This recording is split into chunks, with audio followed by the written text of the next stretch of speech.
عصر حاضر کے تقاضاؤں سے ہے، لیکن یہ خوف ہو نہ جائے آشکارا شرع پیغمبر کہیں۔ الحذر، آئین پیغمبر سے 100 بار الحذر۔ حافظ ناموس زن، مرد آزما مرد آفری۔ دو ہی چیزیں تھی، ایک موروثی بادشاہت اور دوسرے جاگیریں، دو ہی تو کام کیے انہوں نے کہا مجھے چونکہ نامینیٹ کیا ہے ایک شخص نے خلیفہ، میں نہیں تیار ہوں اس کو قبول کرنے کے لیے، الا یہ کہ لوگ چاہیں، لوگ کہا ہم چاہتے ہیں، ٹھیک ہے۔ پہلی کی بات ختم ہو گئی۔ دوسری، انہوں نے منگائی قینچی اور ساری دستاویزات منگوا لی جو جاگیریں دی گئی تھیں ان سے پہلے، اور وہ سب کینچی سے، شریڈر اس وقت تک ایجاد نہیں ہوا تھا، بڑا ورنہ آسان کام ہو جاتا، وہ کینچی سے ساری قطر قطر کے پھینک دی، کوئی جاگیر نہیں۔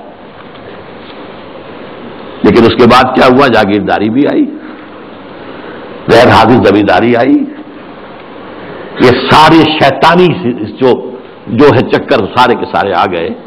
تو فرمایا یہ ہماری سعی پہم کی کرامت ہے کہ آج صوفی و ملا ملوکیت کے بندے ہیں تمام۔ تب مشرق کے لیے موضوع یہی افیون تھی، ورنہ قوالی سے کچھ کم تر نہیں علم کلام۔ قوالی بھی کیا کرتی ہے؟ آپ کے قواعد عملی کو ختم کر کے سر دھنتے رہی ہے۔ علم کلام بھی یہی کرتا ہے، مسائل، اللہ کی صفات اس کی ذات پر اضافی ہیں یا اس کی ذات کا جز ہیں، صفات حادث ہیں یا قدیم ہیں، اس کائنات کا کیا ہے ربط حادث بالقدیم، یہ کائنات حادث ہے، اللہ کی ذات قدیم ہے، رابطہ کیا ہے ان کا، کیا کنیکشن ہے؟ یہ مسائل جو لا ینحل ہیں، یہ اس ماورا اس طبقے سے تعلق ہے تمام کا کہ جن کو حل ممکن نہیں ہے۔ قرآن نے حدیث نے ان کو چھیڑا ہی نہیں ہے، اپنی جگہ مسائل ہے، فلسفے میں بحثیں ہوتی ہیں، گفتگویں ہوتی ہیں، لیکن یہ کہ ان کو موضوع بنا لینا، انہی پر بحثیں ہونا۔ میں صرف تاریخی طور پر آپ کو بتا رہا ہوں، جب ترک قسطنطنیہ کا محاصرہ کیے ہوئے پڑے ہوئے تھے تو آیا صوفیہ جو ان کا سب سے بڑا چرچ تھا، بڑی مسجد ہے وہ، وہاں پر مناظرہ ہو رہا تھا کن مسائل پر؟ علماء عیسائیوں کے، ایک سوئی کی نوک پر کتنے فرشتے آ سکتے ہیں؟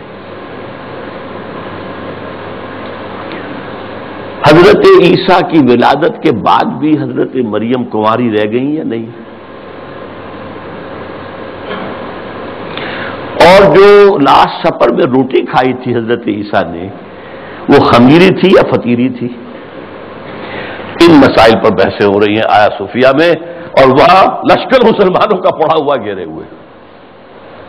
یہی حال ہمارا ہے ہندوستان میں، انگریز آ چکا ہے، بنگال سے آگے بڑھ رہا ہے، ہماری حکومتیں جو چھوٹے چھوٹے یہ ہیں سلطان بیٹھے ہوئے ہیں، نواب ختم ہو رہے ہیں، اور ہمارے علماء میں سے جو ٹاپ کے علماء، دو جن کا میں اس وقت نام نہیں لینا چاہتا کہیں خامخواہ ایک سوء ظن اشخاص سے نہ ہو جائے، کن مسائل پر گفتگو کر رہے ہیں؟ اللہ جھوٹ بول سکتا ہے یا نہیں؟ آپ کا نہیں بول سکتا تو اس کا مطلب اللہ کل شیء قدیر نہیں ہے،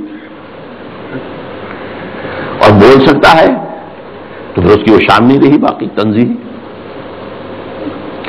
اللہ کوئی دوسرا محمد بنانے پر قادر ہے یا نہیں؟ اگر ہے تو اس کا مطلب بے نظیر تو نہ ہوئے محمد صلی اللہ علیہ وسلم۔ یہ مسائل بحثیں ہوتی تھی، بڑے علماء، منطقی علماء اس پر بحث کرتے۔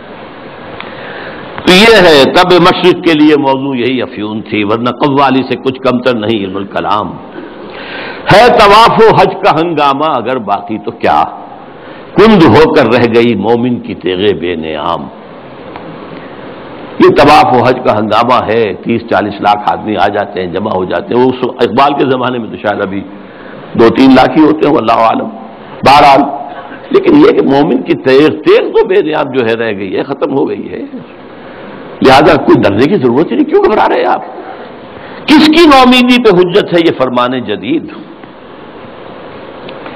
ہے جہاد اس دور میں مرد مسلمان پر حرام۔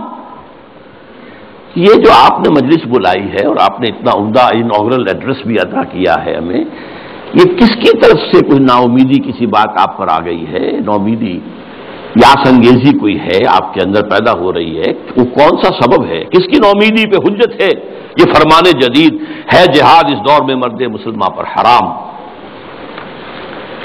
دوسرا بشیر بولتا ہے خیر ہے سلطانی جمہور کا غوغا کے شر، تو جہاں کے تازہ فتنوں سے نہیں ہے باخبر۔ یہ پہلے مشیر کو مخاطب کر کے کہہ رہا ہے یہ واضح نہیں ہو دنیا میں جو نئے نئے فتنے اٹھ گئے ہیں، ابلیسیت کو چیلنج کرنے کے لیے بڑی چیزیں آ گئی ہیں۔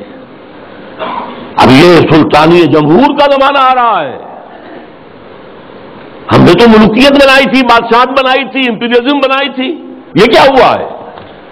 یہ بادشاہت ختم ہو رہی ہے، یہ فرینچ ریولوشن آ چکا ہے، یہ کیا ہو رہا ہے؟ سلطانی جمہور، خیر ہے سلطانی جمہور کا غوغا کے شر، تو جہاں کے سارا فتنوں سے نہیں ہے باخبر۔